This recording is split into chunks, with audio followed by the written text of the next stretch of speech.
Tension করার দরকার নাই। আপনি যদি ভাবেন আমি মারা গেলে আমার ছেলে মেয়েগুলোর অবস্থা কি হবে, আপনি যদি ভাবেন স্বামী হিসেবে আমি মারা গেলে আমার স্ত্রীটার অবস্থা কি হবে, হ্যাঁ আপনি ভাবতে পারেন। আপনার দায়িত্ব থেকে আপনার ভাবাটাই, টেনশন করাটাই স্বাভাবিক। কিন্তু মনে রাখবেন, স্বামীকেও রব চালায়, বউকেও রব চালায়, সন্তানকেও রব চালায়, ভাইকেও রব চালায়, বোনকেও রব চালায়, মা বাবাকেও রব চালায়। কেউ কাউকে চালায় না, সবার রবে সবাইকে চালায়। সুবহানাল্লাহ। মাথায় রাখবেন, বাবার কাজ সন্তানের জন্য এনে দেওয়া। বাবা না থাকলে সন্তানের খাওয়া বন্ধ হয় নাই, হবেও না। এই এলাকায় হয়তো এমন কিছু সন্তান আছে মা বাবার ছায়া সাপোর্ট তেমন ছিল না, কিন্তু দুনিয়াবি চোখে প্রতিষ্ঠিত হয়ে দেখিয়েছে। এক সময় যে বাতে ভাত পাই নাই, আজকে তার আন্ডারে চাকরি করে 100 জন মানুষ পোলাও রোজ দিয়ে ভাত খাচ্ছে, এমন মানুষও আছে। এবার আওয়াজ দিয়ে বলেন, রিজিকের মালিক কে? রিজিক দেওয়ার মালিক কে? হায়াত দেওয়ার মালিক কে? মওত দেওয়ার মালিক কে? সুস্থতা দেওয়ার মালিক কে? সম্পদ দেওয়ার মালিক কে? আর একটু জোরে বলেন, জ্ঞান দেওয়ার মালিক কে? ওই মালিক আছে না নাই? ওই মালিক দেখে কি দেখে না? ওই মালিক দিতে পারে কি পারে না? ওই মালিক মরাকে জিন্দা বানাইতে পারে কি পারে না? ওই মালিক ফকিরকে ধনী বানাতে পারে কি পারে না? ওই মালিক জাহেল মূর্খকে জ্ঞানী বানাতে পারে কি পারে না? ওই মালিক জাহান্নামীকে জান্নাতি বানাতে পারে কি পারে না? এমন একজন মালিক আমাদের আছে না নাই? যে বলবে মন থেকে এমন একজন মালিক আমার আছে, তার জীবনে কোনো টেনশন নাই। তার জীবনে কোনো টেনশন। টেনশন কাদের হয়? যাদের মন থেকে পরিপূর্ণ ওই মালিকের উপর বিশ্বাস আমরা করতে পারি নাই, তাদের টেনশন। সেজন্য আমরা ঘরে বসে টেনশন করি, আর ইমাম হোসেন কারবালার মাথাও টেনশন করে নাই। আমরা ঘরের ভিতরে, নিরাপত্তার ভিতরে, বিছানার উপরে এসির সাথে থেকেও 3টা ঘুমের ওষুধ খাওয়ার পরও ঘুম, বলে না ঘুম।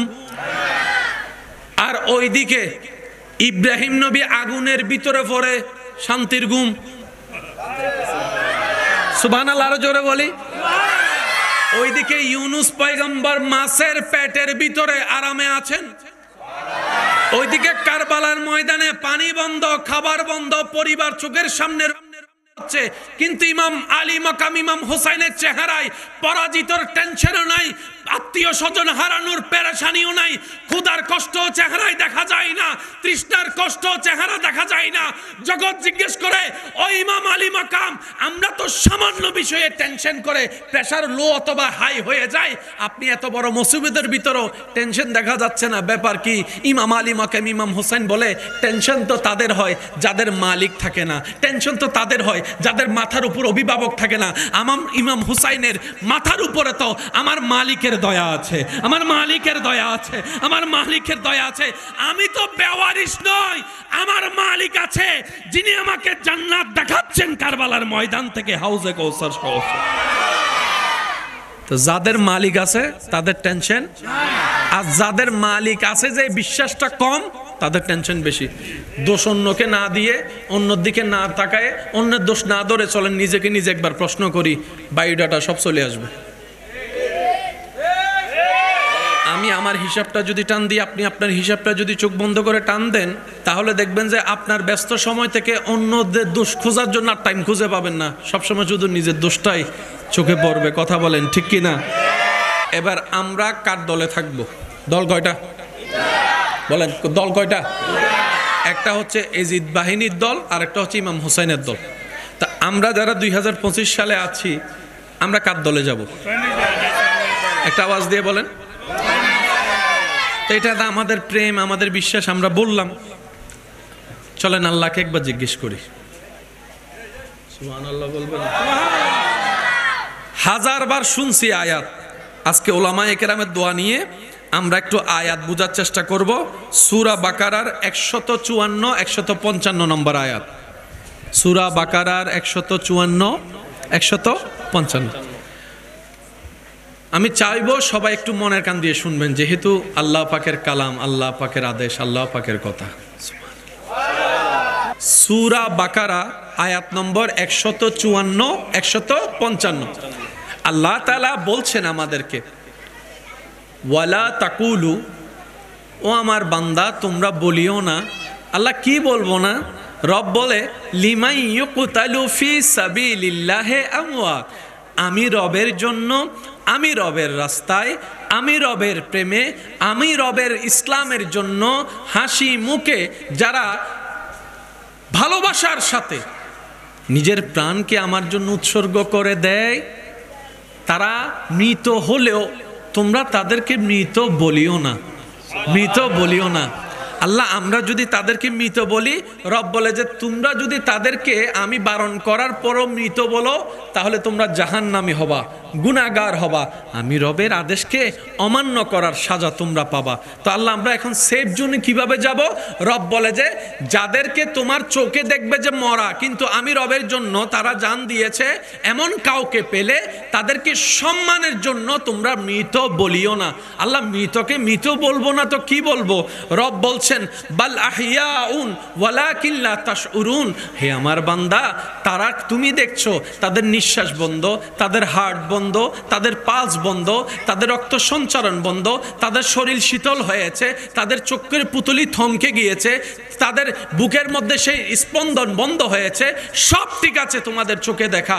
মৃত্যু বলার জন্য যা দেখা দরকার, বোঝা দরকার, সব কারণ তোমরা দেখছো, কিন্তু আমি চাই আমার বান্দাদেরকে তোমরা মৃত বলিও না, মৃত বলিও না, কারণ আমি হায়াত দাতা, হায়াতের মালিক। ওই বান্দাদেরকে আমি আমার মতো করে, আমি আমার নিয়মে জীবিত রেখেছি। তাহলে আল্লাহর যেহেতু নির্দেশ আসছে, আমাদের চোখে যদি মরাও দেখি, আমরা মরা বলতে বলেন না, পারবো? কারণ আমাদের রব আমাদেরকে বলতেছে ওদেরকে মরা বলিস না। আর রব বলে যে আমার প্রেমে যারা মরে তারা মরে না, তারা জিন্দা হয়। রব বলে যে আমার প্রেমে মরলে তারা মরে না, তারা জিন্দা হয়। তো আল্লাহ মরা কারা? রব বলে যে যাদের ভিতরে আমার প্রেম নাই, যাদের ভিতরে আমি রবের, আমার হাবিবের প্রেম নাই, তারা জিন্দা থাকেও মরা। আর যাদের ভিতরে আমার এবং আমার হাবিবের প্রেম থাকবে, তারা মরার পরও জিন্দা। 2 যোগ 2,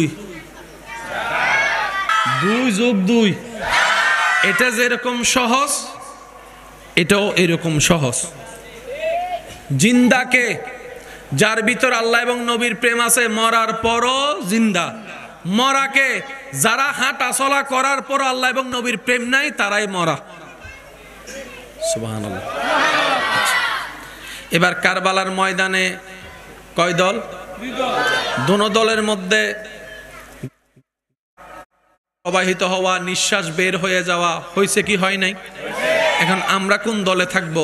রবকে জিজ্ঞেস করলাম, রব বলে যে তোমরা কার দলে থাকবা আমি বলে দিচ্ছি, তোমরা অঙ্কটা মিলে তোমরা বের করে ফেলবা। এবার রব্বুল আলামিন সূরা বাকারার 155 নম্বর আয়াতে বলছেন, ওয়ালা নাবলুওয়ান্নাকুম বিশাইইন মিনাল খাউফি ওয়াল জুই ওয়া নাকসিন মিনাল আমওয়ালি ওয়াল আনফুসি ওয়াস সামারাত ওয়া বাশশিরিস সাবিরিন আল্লাযীনা ইযা আসাবাতুহুম মুসিবা ক্বালু ইন্না লিল্লাহি ওয়া ইন্না ইলাইহি রাজিউন। বলেন না সুবহানাল্লাহ। রব্বুল আলামিন বলে, তোমরা 2 দলের যখন যুদ্ধ হচ্ছিল তখন তো তোমরা ছিলে না, তোমরা কিভাবে বুঝবা আমি রব কাদের সাথে ছিলাম? তোমরা তাদের সাথে হবা। ইয়া রব, তুমি কার সাথে ছিলা? রব বলে যে আমি কাদের সাথে ছিলাম সূরা বাকারায় বলে দিয়েছি, ওয়ালা নাবলু আন্নাকুম বিশাইইন মিনাল খাউফি ওয়াল জুই ওয়া নাকসিন মিনাল আমওয়ালি ওয়াল আনফুসি ওয়াস সামারাত ওয়া বাশশিরিস সাবিরিন আল্লাযীনা ইযা আসাবাতুহুম মুসিবা ক্বালু ইন্না লিল্লাহি ওয়া ইন্না ইলাইহি রাজিউন। দেখো না একটু 2 দলের ভিতরে কাদের উপর কষ্ট বেশি হয়েছে? পানির কষ্ট কাদের কাছে এসেছে? খাবারের কষ্ট কাদের কাছে এসেছে? সম্পদ কাদের নষ্ট হয়েছে? তারপরও হাজার কষ্টের ভিতরে কারা আমি রবের দিকে তাকিয়ে ধৈর্য ধারণ করেছিল, ওই দলটাকে খুঁজে বের করো যাদের চেহারায় পেরেশানি ছিল না, মুখের ভিতরে আমি রবের বিপক্ষে কোনো শব্দ ছিল না। দেখো হাজার কষ্ট থাকার পরও কারা সিজদা দিতে ভুলে নাই, একটু দেখো কোন দলের পর পানির কষ্ট ছিল, খাবারের কষ্ট ছিল, খুঁজে বলে দেখো। দেখো তাদেরকে খুঁজে বের করে যারা নিজের সন্তানকে কোলে নিয়ে হাই হুতাশ না করে বলেছিল ইন্না লিল্লাহি ওয়া ইন্না ইলাইহি রাজিউন। দলটাকে তোমরা খুঁজে বের করো। সূরা বাকারার 155 নম্বর আয়াতকে আপনি আপনার জ্ঞান দিয়ে যদি অ্যানালাইসিস করে দেখেন, আপনি দেখবেন কারবালার ময়দানে মুসলিম জাহান কার পক্ষে থাকবে, দ্বিধাদ্বন্দ্বে থাকবে বলে আল্লাহ আগে থেকেই কোরআনের আয়াত দিয়ে সব ক্লিয়ার করে দিয়েছেন। কারবালার ময়দানে কষ্টে ছিল ইমাম হুসাইন, পানির কষ্ট ইমাম হুসাইনের তাবুতে, খাবারের কষ্ট ইমাম হুসাইনের তাবুতে, বন্ধ রাস্তা ছিল ইমাম হুসাইনের তাবুতে, শাহাদাতের ইন্না লিল্লাহ শোনা গিয়েছে ইমাম হুসাইনের তাবুতে। হাজার কষ্টের ভিতরে রবের উপর নারাজ না হয়ে শুকরিয়া করেছিল ইমাম হুসাইন, সবর করেছিল ইমাম হুসাইন। ইন্নাল্লাহা মা'আস সাবিরিন আয়াতের আলোকে কাল ওই কারবালার ময়দানে, ওই কারবালার ময়দানে আল্লাহর রহমত ছিল ইমাম হুসাইনের সাথে। কোরআনের আয়াতের সাথে ইমাম হুসাইনের কারবালা মিলান, আপনার জায়গা থেকে আপনি মিলান, কারোটা শুনতে হবে না। আপনার এখানে যদি বিন্দু পরিমাণ ঈমানের নূর থাকে, এখান থেকে আপনারা সিগন্যাল দিবে কারবালায় কে সঠিক ছিল। সুবহানাল্লাহ কি বলা যাবে? আল্লাহ তাআলা আমাদের সবাইকে কবুল করুক।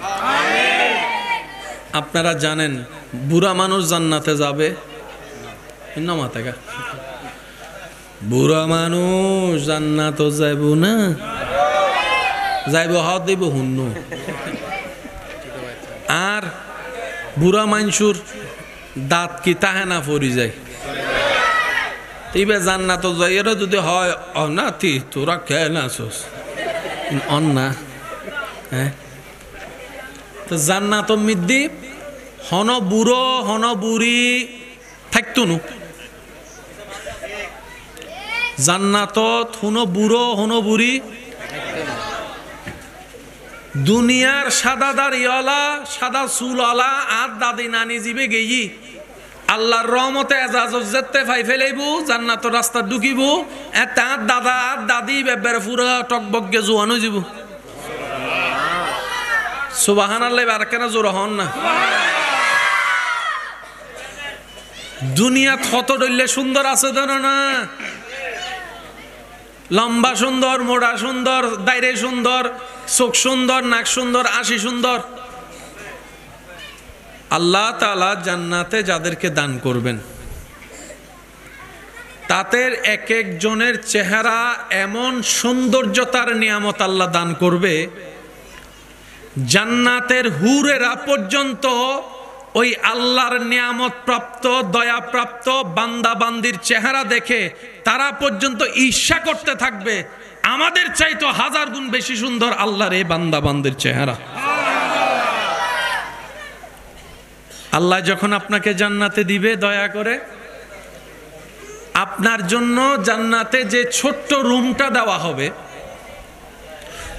ওই রুমের এক দেওয়াল থেকে আরেক দেওয়াল, ওই রুমের দৈর্ঘ্য প্রস্থটা পৃথিবীর চাইতেও বিশাল। মানুষের এক জিনিস বারবার দেখতে ভালো লাগে, একটু জোরে বলেন না ভালো লাগে? এটা মানুষের একটা ফিতরত, মানুষের একটা নেচার। এক জিনিস ভালো জিনিস সুন্দর জিনিসও বারবার দেখতে ভালো লাগে।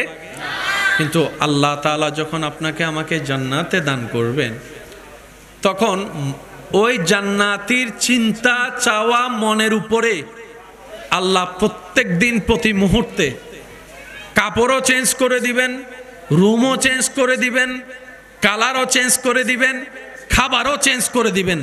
প্রত্যেকবার জান্নাতীরা যেটাই দেখবে সেটাই অনুভবে আসবে, এটা তো পুরাতন নয়, এটা তো নতুন দেখছি, আর যা দেখছি এটার চাইতে সুন্দর আর কিছুই হতে পারে না। সুবহান। ওই জান্নাত আল্লাহ তাআলা বান্দাদের জন্য রেডি করে রেখেছেন। কাদের জন্য? যারা পাকা পুক্ত ঈমানটা রাখবে, নেক আমল যতটুক পারে করার চেষ্টা করবে। আল্লাহ তাআলা আমাদের সবাইকে আল্লাহর ভয়, নবীর প্রেমকে অন্তরে রেখে নেক আমলের সাথে বন্ধুত্ব রাখার তৌফিক দান করুক। আল্লাহ তাআলা আমাদের এই জায়গাটাকে আলোকিত করুক। বিশ্বাস করেন ভাই, সব কিছু আলোকিত, যদি এটা থাকে অন্ধকার, সব আন্ধার। আর যদি সব অন্ধকার থাকার পর এটা কোনো রকম একবার রবের দয়ায় আলোকিত হয়ে যেতে পারে, সব মানুষ কবর মাটি দিয়ে চাপায় অন্ধকার করে দিবে সত্য, কিন্তু আপনার সিনা থেকে ঈমানের নূর বের হয়ে আপনার কবরের অন্ধকারকে দূর করে দিবে। সুবহান। মনে রাখবেন, মানুষের কাছে সবচাইতে দামি জায়গার নাম হচ্ছে মাথা, আর মুসলমানদের কাছে সবচাইতে দামি জায়গার নাম সিনা। আমি হয়তো বুঝাইতে ব্যর্থ হয়েছি, আমি হয়তো আপনাদেরকে কথাটা বুঝাইতে পারি নাই, ব্যস্ততা আমার, ব্যর্থতা আমার। আবার বলছি, মনোযোগ দিয়ে শুনুন। সাধারণ মানুষের কাছে মানব দেহে সবচাইতে দামি জায়গার নাম হচ্ছে মাথা, আর মুসলমানদের কাছে মানব দেহের ভিতর সবচাইতে মূল্যবান দামি জায়গার নাম হচ্ছে সিনা। আর একটু জোরে বলেন। আপনারা যে প্রায় সময় একটা কথা বলেন, শুনেন, জান দিতে পারি, দিতে পারি, ঈমান দিতে রাজি না। ও ভাই, ঈমানটার বাড়ি কোথায়?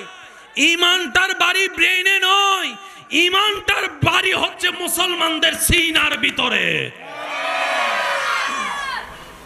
নূর আসে সিনায়, কোরআন আছে, কোরআন থাকে সিনায়, কলবের নূর সিনায়, কোরআনের নূর আসে সিনায়, ইবাদতের নূর আসে সিনায়। আলোকিত হব কবরে, এই সিনার থেকে নূর বের হবে। আর সিডেঙ্গ একটা হতা ফসলন আছে, আবে সাবক কলর ব্যাপারে প্রায়জন হয়, ওয়া বালাগরি ফর আবে সাব আবে সই রহন রহম মরিত ফেললে খবর মিদি বেগিন ফুসিব। কি ফুসতুনু? আবে সকলর কি ফুসতুনু? কেন জোর হ না? আবে সকলর কি নু ফুসিব হ দে সিনে। ও আবে সাপ কি রে, ওয়া ট্যাং ট্যাং ফুসি যার কই সিনে কেন ফুসার হদেন না? কোরআন আছে দে। সুবহানাল্লাহ, হনাবাজি। আবার বলছি, মনের কান দিয়ে শুনুন। মানুষের কাছে সবচাইতে দামি জায়গার নাম হচ্ছে মাথা, মুসলমানদের কাছে সবচাইতে দামি জায়গার নাম হচ্ছে সিনা। তাই প্রত্যেকটা মুসলমান নরনারীর উচিত এটাকে একটু যত্ন নেওয়া, এটার একটু সেবা করা, এটাকে একটু ঘষা মাজা করা, এটাকে একটু পবিত্র রাখা। কারণ এটা যার পবিত্র হয়ে যাবে, তার চোখ অটোমেটিক পবিত্র হয়ে যাবে। সুবহানাল্লাহ। তার হাত অটোমেটিক পবিত্র হয়ে যাবে, তার জবান অটোমেটিক পবিত্র হয়ে যাবে, তার চিন্তা অটোমেটিক পবিত্র হয়ে যাবে। একটু আওয়াজ দিয়ে বলুন। শেষ কথা আমি বলে আপনাদের থেকে দোয়া নিয়ে বিদায় নিচ্ছি। শেষ ভালো যার, সব ভালো তার। কিছু শব্দ আপনাদের সমীপে রাখবো, আপনারা একটু আমাকে বুঝে বুঝে উত্তর দিবেন। একটা হচ্ছে হোসাইনি দল, একটা হচ্ছে এজি দল। একটি হচ্ছে হোসাইনের চরিত্র, আর একটা হচ্ছে এজিদের চরিত্র। আমরা দিল মন থেকে ইমাম হোসেনের দলটাকে সাপোর্ট করেছি, কথা বলেন ঠিক কি না? এবার আমি কিছু কর্মের কথা বলবো, আপনারা বলবেন শুনে এটা কি ইমাম হোসাইনের দলের কাজ নাকি এজিদিয়তের কাজ? আপনারাই বলবেন। জোর করে মানুষের জায়গা দখল করা হোসাইনি কাজ নাকি এজিদি কাজ? মানুষের নামে মিথ্যা কথা বলে বিয়ে ভেঙে দেওয়া হোসাইনি কাজ না এজিদে কাজ? প্রশ্নটা নিজের বিবেককে করলেই উত্তর আমরা খুঁজে পেয়ে যাব। রাস্তা বন্ধ করে দেওয়া, মানুষের জন্য চলাচলের জন্য কষ্ট করে দেওয়া, হাঁটতে না দেওয়া এজিদের কাজ। পানি বন্ধ করে দেওয়া এজিদের কাজ। মানুষের মুখ থেকে হাসি কেড়ে নেওয়া এজিদের কাজ। মানুষের মনে আঘাত দেওয়া এজিদের কাজ। জুলুম করা এজিদের কাজ। জায়গা দখল করা এজিদের কাজ। মিথ্যা জাল বানোয়ার দলিল বানানো এজিদের কাজ। প্রতারণা করা এজিদের কাজ। এক সপ্তাহের জন্য টাকা নিয়ে 10 বছর উদায় হয়ে যাওয়া এজিদের কাজ, যে আপনাকে উপকার করে গর্ত থেকে টেনে তুলে সুন্দর একটা জীবনের ব্যবস্থা করে দিয়েছে, সবল হওয়ার পরে তার পিছনের মধ্যে তুড়ি মারা এজিদের কাজ। মানুষের নামে বদনাম করা এজিদের কাজ। সংসারে সংসারে পেঁচ লাগাই দেওয়া এজিদের কাজ। স্বামী স্ত্রীর ভিতরে দ্বন্দ্ব লাগাই দেওয়া এজিদের কাজ। কেউ কাউকে একটু মায়া করে মাথায় হাত বুলাই দিয়েছে, সেটা করে হিংসা করা এজিদের কাজ। অহংকার করা এজিদের কাজ। ক্ষমতার দাপট দেখানো এজিদের কাজ। গরিবের উপর জুলুম করা এজিদের কাজ। এবার আপনারাই ভেবে চিন্তা বলেন, এই সমস্ত কর্মকাণ্ড আপনার আমাদের ভিতরে কম বেশি আছে না নাই? যদি উত্তর হয় আছে, তাহলে আমাদের প্রথম কাজ হচ্ছে ওই এজিদি অভ্যাসগুলা নিজের ভিতর থেকে বের করে দেওয়া। বলেন না সুবহান। তাহলে এই জায়গাটা আস্তে আস্তে পরিষ্কার আল্লাহ করে দিবে। সুবহানাল্লাহ। টেনশন করার দরকার নাই। আপনি যদি ভাবেন আমি মারা গেলে আমার ছেলে মেয়েগুলার অবস্থা কি হবে, আপনি যদি ভাবেন স্বামী হিসেবে আমি মারা গেলে আমার স্ত্রীটার অবস্থা কি হবে, হ্যাঁ আপনি ভাবতে পারেন। আপনার দায়িত্ব থেকে আপনার ভাবাটাই, টেনশন করাটাই স্বাভাবিক। কিন্তু মনে রাখবেন, স্বামীকেও রব চালায়, বউকেও রব চালায়, সন্তানকেও রব চালায়, ভাইকেও রব চালায়, বোনকেও রব চালায়, মা বাবাকেও রব চালায়। কেউ কাউকে চালায় না, সবার রবে সবাইকে চালাই। সুবহানাল্লাহ। মাথায় রাখবেন, বাবার কাজ সন্তানের জন্য এনে দেওয়া। বাবা না থাকলে সন্তানের খাওয়া বন্ধ হয় নাই, হবেও না। এই এলাকায় হয়তো এমন কিছু সন্তান আছে মা বাবার ছায়া সাপোর্ট তেমন ছিল না, কিন্তু দুনিয়াবি চোখে প্রতিষ্ঠিত হয়ে দেখিয়েছে। এক সময় যে বাতে ভাত পাই নাই, আজকে তার আন্ডারে চাকরি করে 100 জন মানুষ পোলাও রোজ দিয়ে ভাত খাচ্ছে, এমন মানুষও আছে। এবার আওয়াজ দিয়ে বলেন, রিজিকের মালিক কে? রিজিক দেওয়ার মালিক কে?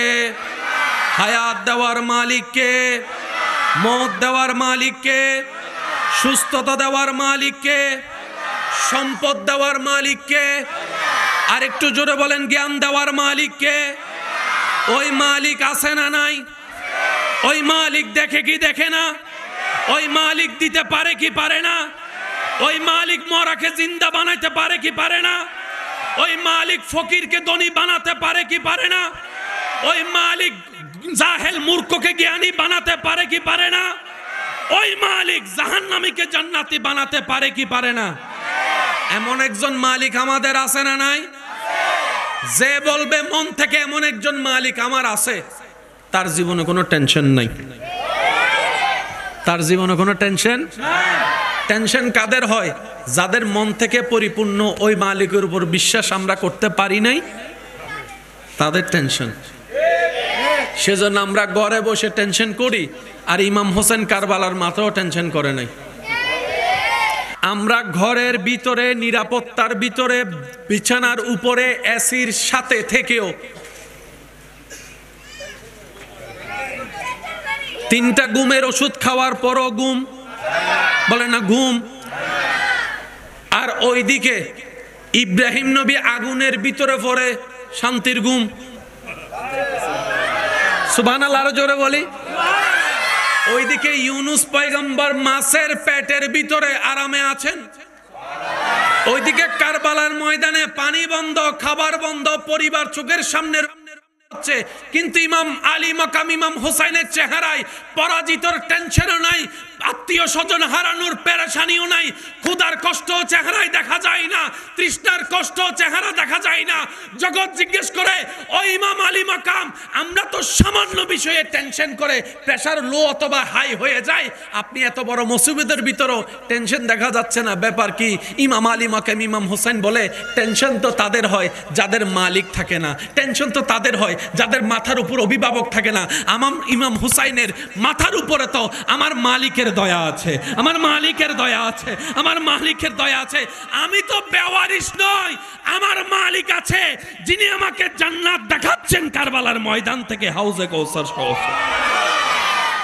তো যাদের মালিক আছে তাদের টেনশন, আর যাদের মালিক আছে যে বিশ্বাসটা কম, তাদের টেনশন বেশি। দোষ অন্যকে না দিয়ে, অন্যর দিকে না তাকায়, অন্যের দোষ না ধরে চলেন, নিজেকে নিজে একবার প্রশ্ন করি, বায়োডাটা সব চলে আসবে।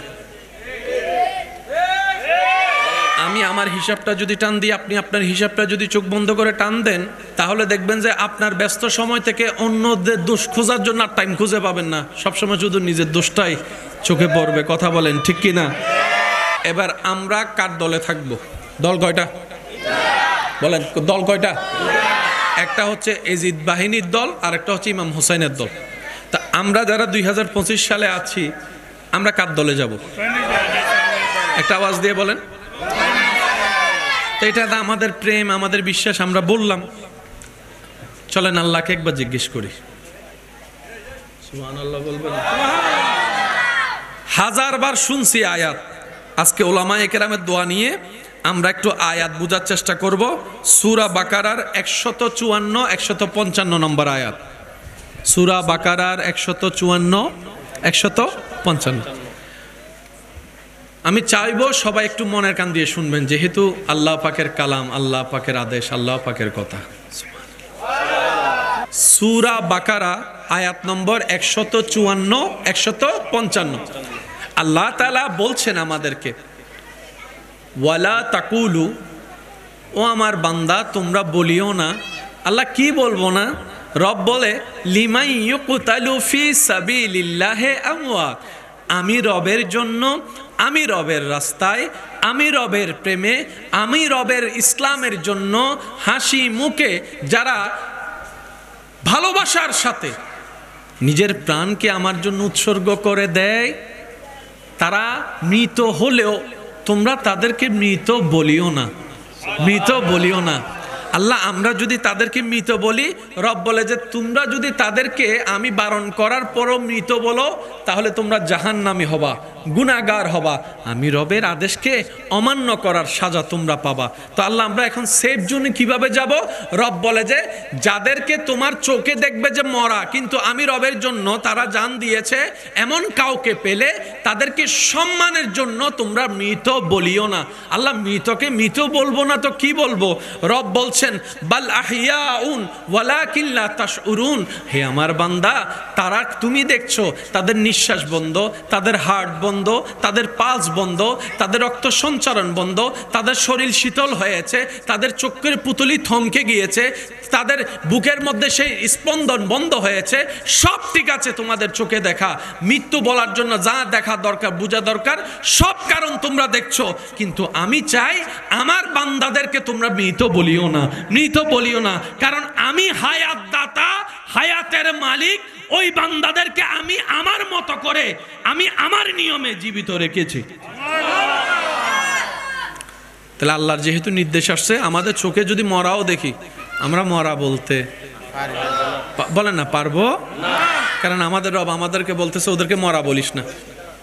আর রব বলে যে আমার প্রেমে যারা মরে তারা মরে না, তারা জিন্দা হয়। রব বলে যে আমার প্রেমে মরলে তারা মরে না, তারা জিন্দা হয়। তো আল্লাহ মরা কারা? রব বলে যে যাদের ভিতরে আমার প্রেম নাই, যাদের ভিতরে আমি রবের, আমার হাবিবের প্রেম নাই, তারা জিন্দা থাকেও মরা। আর যাদের ভিতরে আমার এবং আমার হাবিবের প্রেম থাকবে, তারা মরার পরও জিন্দা। 2 যোগ 2 2 যোগ 2, এটা যেরকম সহজ, এটাও এরকম সহজ। জিন্দাকে, যার ভিতর আল্লাহ এবং নবীর প্রেম আছে, মরার পরও জিন্দা। মরাকে, যারা হাঁটা চলা করার পর আল্লাহ এবং নবীর প্রেম নাই, তারাই মরা। সুবহানাল্লাহ। এবার কারবালার ময়দানে কয় দল? 2 দলের মধ্যে প্রবাহিত হওয়া, নিঃশ্বাস বের হয়ে যাওয়া হয়েছে কি হয় নাই? এখন আমরা কোন দলে থাকবো? রবকে জিজ্ঞেস করলাম। রব বলে যে তোমরা কার দলে থাকবা আমি বলে দিচ্ছি, তোমরা অঙ্কটা মিলে তোমরা বের করে ফেলবা। এবার রব্বুল আলামিন সূরা বাকারার 155 নম্বর আয়াতে বলছেন, ওয়ালা নাবলুয়ান্নাকুম বিশাইইন মিনাল খাউফি ওয়াল জুই ওয়া নাকসিন মিনাল আমওয়ালি ওয়াল আনফুসি ওয়াস সামারাত ওয়া বাশশিরিস সাবিরিন আল্লাযীনা ইযা আসাবাতুহুম মুসিবা ক্বালু ইন্না লিল্লাহি ওয়া ইন্না ইলাইহি রাজিউন। বলেন না সুবহানাল্লাহ। রব্বুল আলামিন বলে তোমরা দুই দলের যখন যুদ্ধ হচ্ছিল তখন তো তোমরা ছিলে না, তোমরা কিভাবে বুঝবা আমি রব কাদের সাথে ছিলাম? তোমরা তাদের সাথে হবা। ইয়া রব তুমি কার সাথে ছিলা? রব বলে যে আমি কাদের সাথে ছিলাম সূরা বাকারায় বলে দিয়েছি, ওয়ালা নাবলু আন্নাকুম বিশাইইন মিনাল খাউফি ওয়াল জুই ওয়া নাকসিন মিনাল আমওয়ালি ওয়াল আনফুসি ওয়াত থামারাত ওয়া বাশশিরিস সাবিরিন আল্লাযিনা ইযা আসাবাতুহুম মুসিবা ক্বালু ইন্না লিল্লাহি ওয়া ইন্না ইলাইহি রাজিউন। দেখো না একটু দুই দলের ভিতরে কাদের উপর কষ্ট বেশি হয়েছে, পানির কষ্ট কাদের কাছে এসেছে, খাবারের কষ্ট কাদের কাছে এসেছে, সম্পদ কাদের নষ্ট হয়েছে, তারপরও হাজার কষ্টের ভিতরে কারা আমি রবের দিকে তাকিয়ে ধৈর্য ধারণ করেছিল, ওই দলটাকে খুঁজে বের করো যাদের চেহারায় পেরেশানি ছিল না, মুখের ভিতরে আমি রবের বিপক্ষে কোনো শব্দ ছিল না। দেখো হাজার কষ্ট থাকার পরও কারা সিজদা দিতে ভুলে নাই। একটু দেখো কোন দলের পর পানির কষ্ট ছিল, খাবারের কষ্ট ছিল, খুঁজে বলে দেখো। দেখো তাদেরকে খুঁজে বের করে যারা নিজের সন্তানকে কোলে নিয়ে হাই হুতাশ না করে বলেছিল ইন্না লিল্লাহি ওয়া ইন্না ইলাইহি রাজিউন। দলটাকে তোমরা খুঁজে বের করো।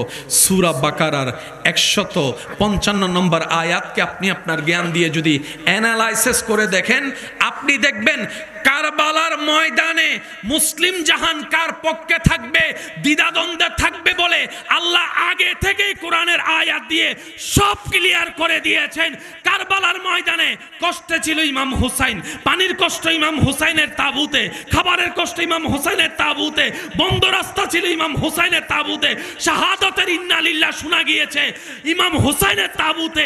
হাজার কষ্টের ভিতরে রবের উপর নারাজ না হয়ে শুকরিয়া করেছিল ইমাম হুসাইন, সবর করেছিল ইমাম হুসাইন। ইন্নাল্লাহা মা'আস সাবিরিন আয়াতের আলোকে কাল ওই কারবালার ময়দানে, ওই কারবালার ময়দানে আল্লাহর রহমত ছিল ইমাম হুসাইনের সাথে। কোরআনের আয়াতের সাথে ইমাম হুসাইনের কারবালা মিলান, আপনার জায়গা থেকে আপনি মিলান, কারোটা শুনতে হবে না। আপনার এখানে যদি বিন্দু পরিমাণ ঈমানের নূর থাকে, এখান থেকে আপনারা সিগন্যাল দিবে কারবালায় কে সঠিক ছিল। সুবহানাল্লাহ কি বলা যাবে? আল্লাহ তাআলা আমাদের সবাইকে কবুল করুক। আপনারা জানেন বুড়া মানুষ জান্নাতে যাবে না? মাথাকা বুড়া মানুষ জান্নাত যাইব না, যাইব হাত দিব হুন্ন।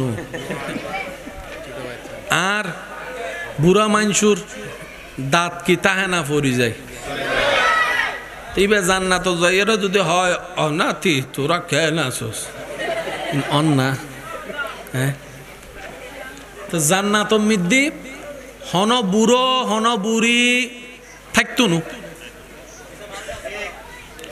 জান্নাতত হুনো বুড়ো হুনো বুড়ি, দুনিয়ার সাদা দাড়িওয়ালা সাদা চুলওয়ালা আর দাদি নানি জিবে গেই আল্লাহর রহমতে এজাজত যেতে ফাই ফেলাইবো, জান্নাতের রাস্তা ঢুকিব, তার দাদা আর দাদি বেবের পুরা টকবকে জোয়ানো যাব। সুবহানাল্লাহ আর কেন জোর হন না? দুনিয়া কত ডইলে সুন্দর আছে জানো না? লম্বা সুন্দর, মোড়া সুন্দর, দাইরে সুন্দর, চোখ সুন্দর, নাক সুন্দর, আশি সুন্দর। আল্লাহ তাআলা জান্নাতে যাদেরকে দান করবেন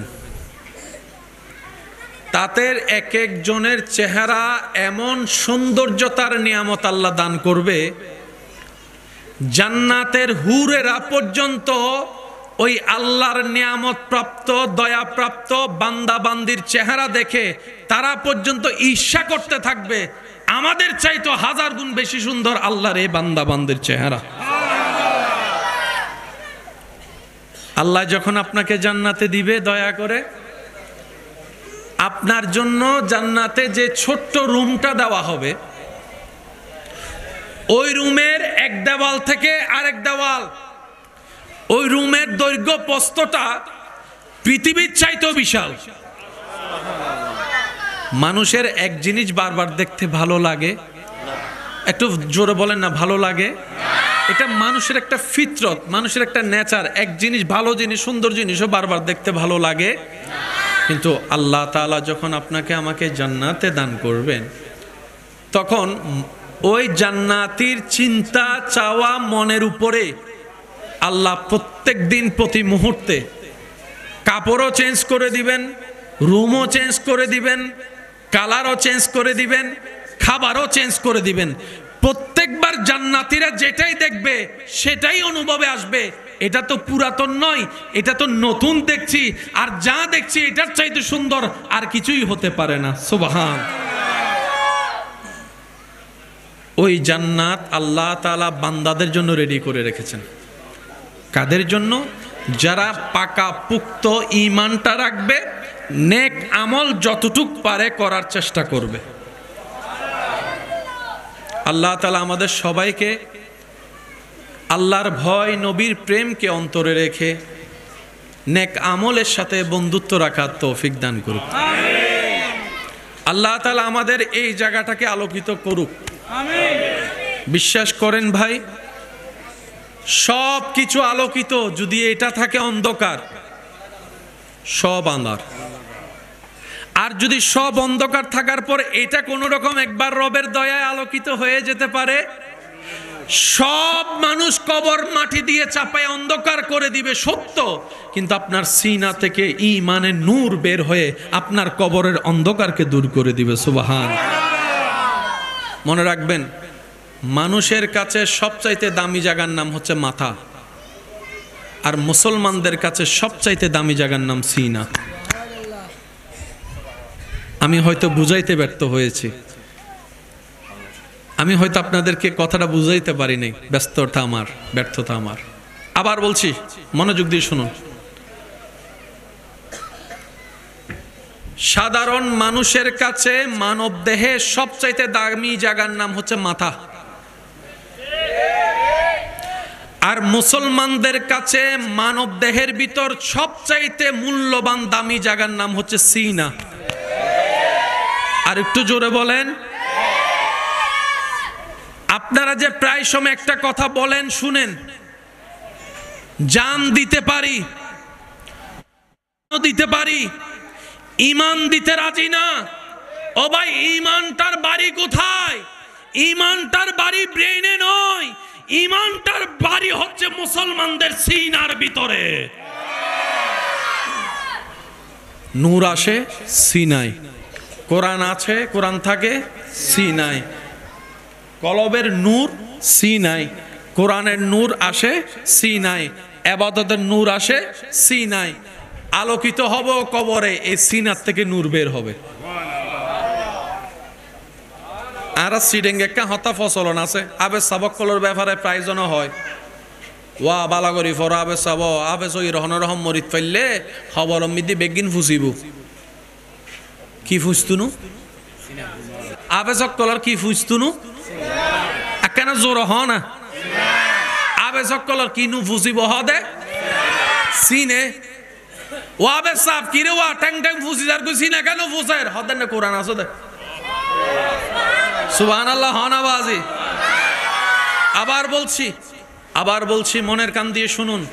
মানুষের কাছে সবচাইতে দামি জায়গার নাম হচ্ছে মাথা, মুসলমানদের কাছে সবচাইতে দামি জায়গার নাম হচ্ছে সিনা।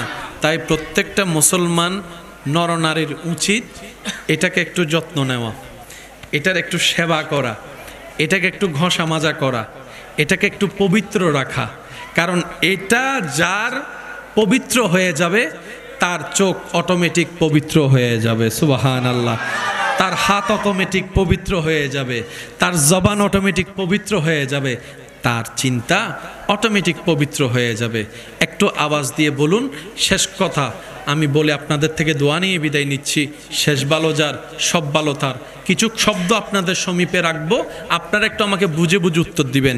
একটা হচ্ছে হোসাইনি দল, একটা হচ্ছে এজি দল। একটি হচ্ছে হোসাইনের চরিত্র, আর একটা হচ্ছে এজিদের চরিত্র।